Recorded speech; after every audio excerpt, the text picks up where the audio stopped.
దీన్ని ఒప్పుకో, మీరు ఇమీడియట్ తీసేయాలి. ఇమీడియట్ గా తీసేయాల్సింది దీన్ని. ఈ తెల్లబట్టలు ఎవరు ధరిస్తారు? తెల్లబట్టలు ఎవరు ధరిస్తారు? ఎవరు ధరిస్తారు? వాళ్ళు ఇంక మొహాన్ని బొట్టన పెట్టినారు. మన దాదీలు కొంతమంది అది కూడా పెట్టుకోవట్లేదు. అదే స్టిక్కర్ పెట్టుకున్నారు. అదన్నా అందుకని సనాతన భారత హైందవ ధర్మం ఏం చెప్పిందో అది పాటించే ఋషీశ్వరులు అందరం. కాబట్టి మీరు ఇప్పుడు భగవంతుడు పుట్టాడు, ఇలా వచ్చాడు, 5,000 సంవత్సరాల తర్వాత ఇదంతా సృష్టి అంతా ఉండదు, ఈ పిచ్చి మాటలు మాట్లాడే వ్యవహారం ఉంటే కుదరదు. కాబట్టి మీరు చక్కగా తీసేసుకోవడం మంచిది. శివలింగం పెట్టారు, స్వామిని చక్క పెట్టుకోండి. డబ్బులు వసూలు చేసుకుంటే చేసుకోండి, మాకు అభ్యంతరం లేదు. ఎంత డబ్బు కన్నా వసూలు చేసుకోండి. కానీ ఇక్కడ పిచ్చి స్టోరీ చెప్పి పిచ్చి వ్యవహారం నడిపితే మాత్రం ఖచ్చితంగా ఒప్పుకోమమ్మా. అంటే కాదమ్మా, మీకు తెలుసు సమాజంలో ఎంత వ్యతిరేకత వస్తుందో మీ సంస్థ కూడా తెలుసు. మరి ఏం చేద్దామని ఏంటి పెడతారు? డబ్బులు ఎక్కువ ప్రజలకు వచ్చుగా. యాచకులు బోళ్ళు మంది ఉన్నారు, ఇబ్బందులతో పడి ఉన్నారు. మేమే చేయలేంత ఆర్పాటు, ఇంతమంది స్వాములు వచ్చి ఈ ఆర్పాటాలు ఏంటి, ఇవన్నీ ఏంటి, ఎంత ఖర్చు దీనికి? ఎక్కడి నుంచి వస్తాయి డబ్బులు మీకు? ప్రజల నుంచి ఇస్తారు. దేనికి ఇస్తారు? ఈ ఆర్పాటాల కోసం, సమాజం కోసం పనిచేయమని చెప్పారా? చెప్పండి అమ్మా. ఇప్పుడు మెయిన్ నేను డాక్టర్ నండి. ఓకే, చేశానంటే positive health exhibition, drug addiction, Nashamukti Abhiyan. అంటే అందరూ కూడా శివుని ముందు ప్రతిజ్ఞ చేయడం, ఇప్పటి నుంచి మేము అంటే దుర్వ్యసనాల నుండి, దుష్ప్రభావాల నుండి దూరంగా ఉంటాం. పుష్కర స్నానం చేశారమ్మా? చేశాను. మీరు మాత్రం దయచేసి మేము వాళ్ళు ఇక్కడ ఉంటారు. ఏ మాత్రం గనక దేవుడి గురించి చెప్పుకోండి, శివుడి గురించి చెప్పుకోండి, నారాయణ గురించి చెప్పుకోండి, ఋషి సాంప్రదాయం చెప్పుకోండి. కానీ మీ యొక్క దాడ్యం తీసుకొచ్చి ప్రజల మీద రుద్దితే మాత్రం ఇది కొత్త క్రిస్టియన్ మతంలో కొత్త మతంలో తయారైంది. మీది ఇది క్రిస్టియన్ మతంలో కొత్త మతంలో తయారైంది. ఇది కరెక్ట్ కాదు కదా. మీరు ఇది చేస్తా కన్ఫ్యూజ్ చేస్తున్నారు వ్యవస్థని.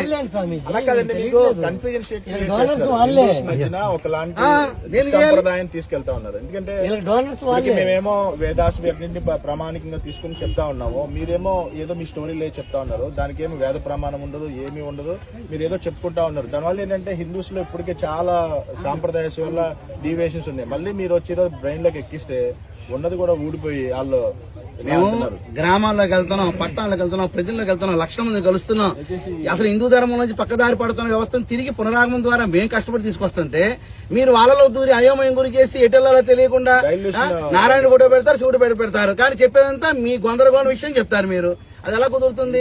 కన్ఫ్యూజన్. మేము మాట్లాడాము, మేము క్వాలిఫైడ్స్ అందరూ కూర్చొని మేము మాట్లాడాము. నన్ను పిలిస్తే నేను రాలేదు. నన్ను పిలిస్తే ప్లేట్ టికెట్ పంపించాను, చించి అవతల పారేసి నేను రాలేదండి అక్కడ కార్యక్రమానికి. కొంతమంది వచ్చారు. మాస్టర్స్ చదువుకున్నాం, మీరు చాలా కన్ఫ్యూజన్ స్టేట్ లో తీసుకెళ్తున్నారు. ఎందుకంటే పబ్లిక్ ని, భక్తుల్ని అప్పటికే చాలా కన్ఫ్యూజన్స్ ఉన్నాయి.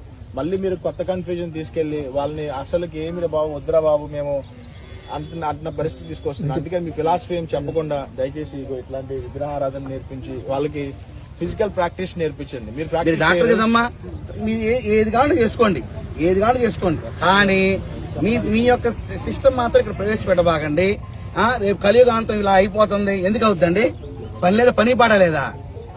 ప్రతి దేవుళ్ళు, ప్రతి వ్యక్తిలో జీవుడిలో పరమాత్మ అనుకున్నాం కదా, ఉన్నారు కదా. కలియుగాంతం ఎందుకు అవుతుంది? మీరు ఎలా నిర్ణయిస్తారు? మీకు హక్కు ఉంది నిర్ణయించడానికి. అంటే మనకన్నా ముందు పుట్టిన వాళ్ళని రద్దుపరచాలి, మీ మాట వినాలా? మీ మాట ఎందుకు వినాలమ్మా? చెప్పండి. మీ పిల్లకి మీ ఇష్టం పెంచుకుంటారు. డాక్టర్ చదువుకుని మీ డాక్టర్ చదివారు, మీ ఇష్టమైందా? ఇంట్లో వాళ్ళు ఇష్టమైందా? మీ పక్కింటి వాళ్ళు ఇష్టమైందా? మీ ఇష్టం అది మీ తల్లిదండ్రులు ఇష్టం, మీ పక్కింటి వాళ్ళు ఇష్టం కాదు కదా. అది మీ ఇష్టం, మేము గౌరవించుకుంటాం మీ డాక్టర్ గాని. అలాగే ఎప్పటి నుంచో విధానం తీసుకొచ్చి పక్క విధానం వచ్చి పక్కింట్లోకి తయారయ్యారు. మీరు మీ విషయం చెప్తే ఎలా ఒప్పుకోమంటారు? అంటే దేనైనా ఒక ప్రమాణం ఉండాలి అంటున్నాం. ఇప్పుడు మేము ఏం స్వామి ఏదైనా మాట్లాడాలనుకోండి ఒక ప్రమాణం ఉంటుంది, వేద ప్రమాణం ఉంటుంది. ఇప్పుడు మేము ఏదైనా మాట్లాడాలనుకోండి ఒక ప్రమాణం ఉంటుంది. శ్రీమద్ భాగవతాన్ని ఆధారితంగా తీసుకుని మేము మాట్లాడతాం. కలియుగం ఇన్ని సంవత్సరాలు ఉన్నాయి, 4,32,000 సంవత్సరాలు ఉన్నాయి, త్రేతాయుగం ఇన్ని సంవత్సరాలు ఉన్నాయి. మీకు వేద ప్రమాణం ఉంటుంది, భాగవత్ ప్రమాణంగా మేము మాట్లాడతాం. మీరు ఏ ప్రమాణం తీసుకుని ఫిలాసఫీ ఇస్తున్నారు, పబ్లిక్ ఇండెక్ట్ చేస్తున్నారు అనేటువంటి విషయాన్ని మీరు అర్థం చేసుకోండి. మిమ్మల్ని ఏదో బాధించాలని, కష్టపెట్టాలని మా ఉద్దేశాలు కావు. అలా కాదండి, మీకు ఖచ్చితంగా బాధించడానికి వచ్చా. నేనైతే అయిపోయింది సార్, దండం లేకపోతే కుదరదండి, దండం లేకపోతే కుదరదు. చెప్పి చూస్తాం, దండనే అయిపోయింది, బాధించడం కాదు. స్వామి మాతాజీ, వ్యక్తిగతంగా మీ పట్ల మాకేం ద్వేషం లేదు, కానీ సాంప్రదాయపరంగా మీరు మాకేమి హాని ఉండదు, మీకు మేము హాని చేయం. కానీ సాంప్రదాయపరంగా ఖండించాల్సినటువంటి బాధ్యత స్వామీజీల పైన ఉంటుంది. అందువల్ల దయచేసి బోర్డు మాత్రం తీసేయనమ్మా. నారాయణ ఉన్నారు ఉంచుకోండి, శివుడు ఉన్నారు ఉంచుకోండి. మీరు మాత్రం బోర్డు మాత్రం పిచ్చి బోర్డు మాత్రం గమనించాలా ఉండమ్మా. ఎందుకు పెడుతున్నారంటే అట్రాక్ట్ చేయడానికి అంటారా? హైందవ సంప్రదాయం దేవతలను ఎందుకు పెడుతున్నారంటే క్రైస్తవులు పెడితే క్రైస్తవులే వస్తారు, వాళ్ళని మోటివేట్ చేసి మార్చేది ఏం లేదు, ఆల్రెడీ మారి ఉన్నారు వాళ్ళు. ఈ పెడితే మనలాంటి వాళ్ళు వస్తారు. మన వాళ్ళని మార్చడానికి ఇది ఒక తంతు వీళ్ళు వేసిన మా దేవుని నుంచి మిగతా తీసేయండి. వీళ్ళు వేసినటువంటి మళ్ళీ ఉంచితే మొత్తం బాగుపడదాం. మొత్తం చేస్తాం. నిమిషాలు మొత్తం బాగుంటారు. మనిషి వస్తారమ్మా.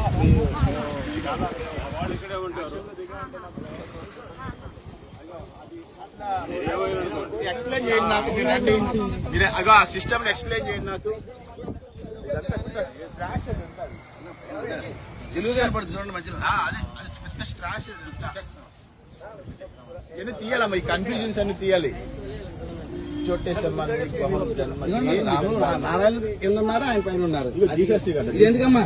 అమ్మా ఇదేంటిది దరిద్రం? అమ్మ ఏంటమ్మా ఇది? అమ్మా ఈ దరిద్రం ఏంటమ్మా? పుష్కరాల్లో ఏంటిది ఈ దరిద్రం ఏంటమ్మా? ఏరామి ఏమ్మా ఏంటి? సరమ సమానం అయితే మీ ఆస్తి ఉంటే నాకు ఇచ్చేయండి, కొంచెం అంతా ఒకటే కదా. మీ ఆస్తులు ఉంటే మాకు ఇచ్చేయండి, మేము పంచుకుంటాం. అందరూ ఈ దరిద్రం ఏంటి? ఇక్కడ ఏంటి అసలు? ఇక్కడ జరుగుతుంది ఏంటి? లేదమ్మా ఇది తీసేయడుగా, చించేయడే. చించేసామారు చించేయ్. చించేసామారు చించేయడమే. చించేయి. దరిద్రం ఉండకూడదు. మొహోడే యేసు ప్రభు బొమ్మలు ఏంటమ్మా ఇక్కడ ఈ ప్లేస్ లో? సాంప్రదాయం ఏంది, వ్యవస్థ ఏంది, యేసు ప్రభు బొమ్మలు ఏంది? దేవుని వరకు వీళ్ళు పెట్టుకోండి. క్రైస్తవులు. మీకు దయచేసి నమస్కారం చెప్తున్నాం. ఈ బోట్లు మొత్తం ఆలు పెట్టండి. 2 రోజులు మా వాళ్ళు ఉంటారు రండి, మా వాళ్ళు ఉంటారు, వచ్చి అబ్జర్వేషన్ చేస్తారు. ఈసారి మాత్రం తేడా వస్తే మాత్రం కేసు నమోదు చేస్తాం. చట్ట ప్రకారం చర్య యేసు తీసుకుంటాం. ప్రభు బొమ్మలు పెట్టారేంటి? ఏ దరిద్రం ఇది? ఎందుకమ్మా? అట్లా ఎందుకని? జీసస్ వాళ్ళ నుంచి డొనేషన్లు జీసస్ ఏంటి? క్రైస్ట్ ఫోటో ఎందుకు పెట్టారు మీరు? మీరు దాంట్లో